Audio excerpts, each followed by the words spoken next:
On. Yes, it worked this time. All right. Hey, folks, this is take two. I am live with you, and what I want to do today is just get this feed set up over in the Agency Trailblazer community as well. So let's get a little bit of a watch party going so that we can get everybody involved. Unfortunately, I can't seem to stream directly to the platform. So let's find mine. Let's see my videos. Can I see? Am I live? No, these are old videos. If I can't do it, I won't do it. Oh, here we go. So get the most out of attending. Let's do a watch party. Join me, shall you?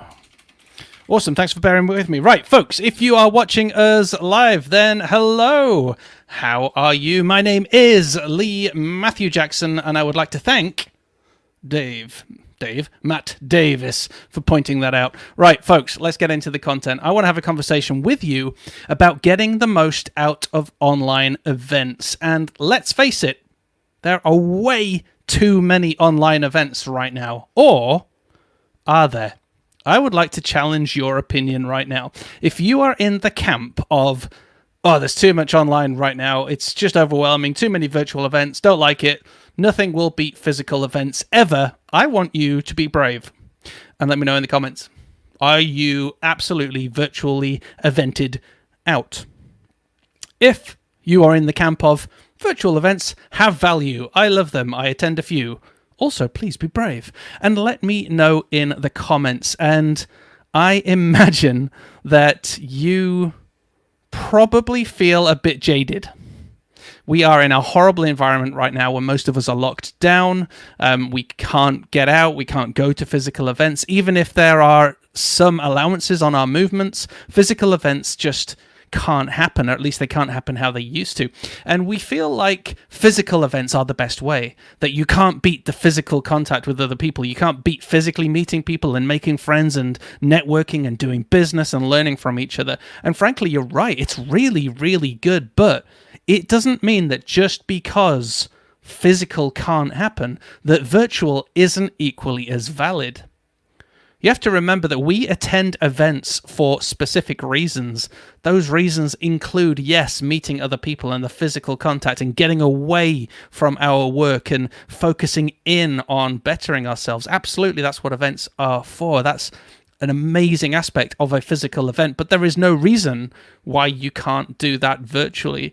Don't therefore say, sod it, I'm not going to attend any virtual event right now because it's just not the same as a physical event.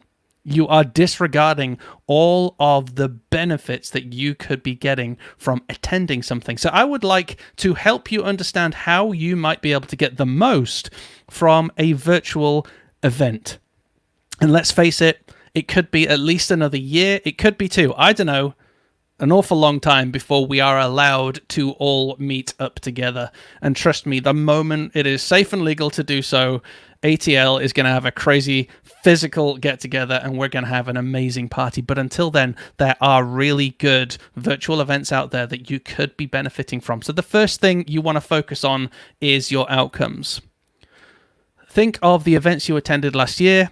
Think of the events you would like to attend and consider what it is that you want to get out of those. For example, there is the WP Agency Summit, and you can go along and take a look at the content that they are going to be putting out over the course of this week, and you can ask yourself, what are the outcomes that I want from attending such an event? Do I want to learn something that I want to change within my business? Therefore, do I want to upskill and better myself? Do I want to meet other people and make friends and network? Do I want to connect with the speakers and or the sponsors? Do I want to find new suppliers? And the funny thing is all of those questions are the questions that we would ask ourselves if we were going to a physical event. In fact, I bet when we go to a physical event, we don't even go as far as asking ourselves these questions. We just accidentally discover it as we are there. So why not ask ourselves these questions? And when we're looking at all of the virtual events that are available to us, say, okay, is this a relevant event that I could attend? And therefore, what outcomes would I like to get out of this?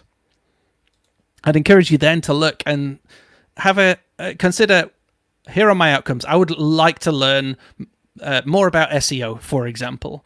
take a look then at the content of that virtual event. Does that virtual event have content that will speak to your needs? And if so, I would recommend you register. I would recommend that you consume that specific content.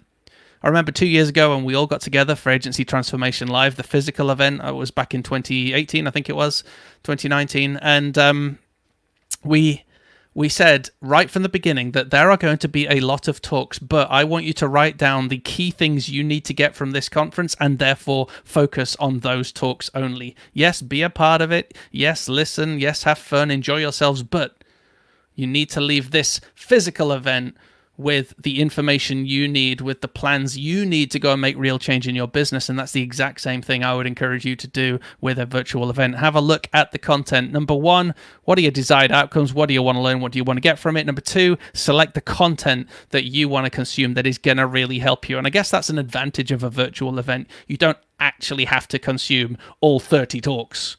You can just consume the 2 or 3 at your leisure. Next, I would say book out the time. So if this virtual event is, say, a live event throughout the day rather than, say, a summit, which might be staggered over several days, but this is a live event, live streamed with chat or anything else along those lines, I would encourage you to treat it like a physical event and actually book the time off. Put your out of office on. You are attending an event. You're not checking email. You're not doing work at the same time. You are engaged in that event. And again, one of the cool things of Agency Transformation Live earlier on this year was that people switched everything off and they stuck with the content that we were live streaming for the entire 8 hours for each day, and they engaged in the chat, they engaged in the tables. We had an amazing time and people felt like they were at an event. So I would encourage you, if it's that sort of event, book out the time. Even if it's a 5-day summit, for example, book out the time to go and engage in the things you want to engage with, be that the talks that may be streamed or may be made available, or be that the networking that might also be available.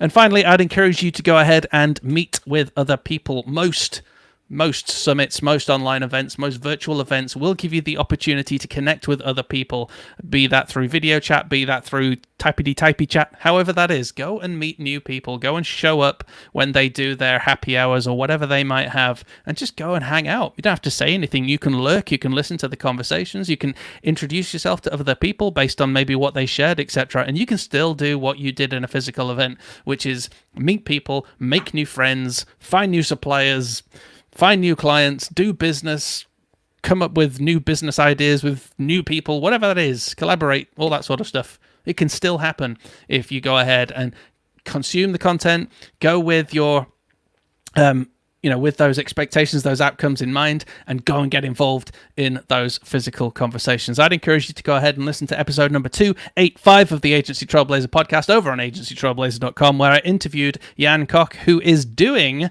the WP Agency Summit that's happening right now. We're sponsoring it because we believe in it and we believe in Jan. And he shares information on how he's planned an online summit, if that's something that you're looking at doing, but equally how to get the most out of it. So I'd encourage you, go ahead, listen to that episode, let me do those recaps, establish the desired outcome of any virtual event that you're attending. Don't attend if it doesn't have what you need. Take a look at the content and select what you need to consume for the desired outcomes that you have.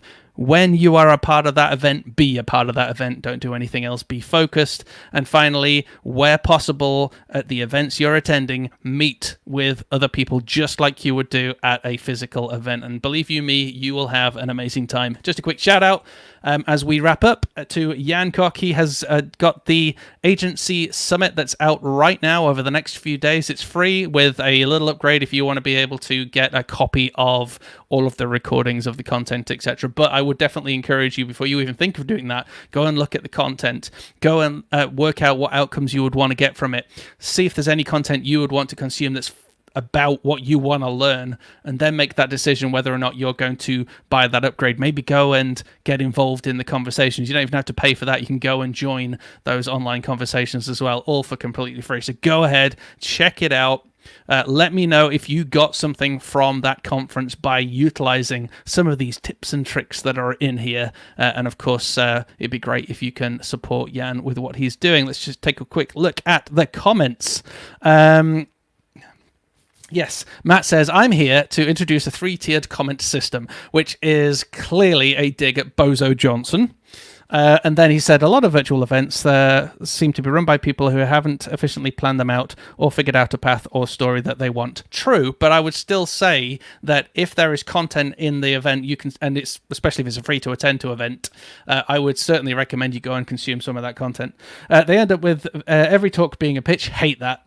Thankfully, they're still good online events. Use your brain, have a sanity check, enjoy the events where value is actually going to be delivered, and avoid pitch fests. Yeah, I agree with 98% of that. Just the ever so slight bit would be, I have attended a couple of online conferences which have clearly been naff, but there's been 1 or 2 speakers who are doing some content I need covering, and I'll just go ahead and consume that and not get involved in anything else. But yeah, in most circumstances, I would avoid that.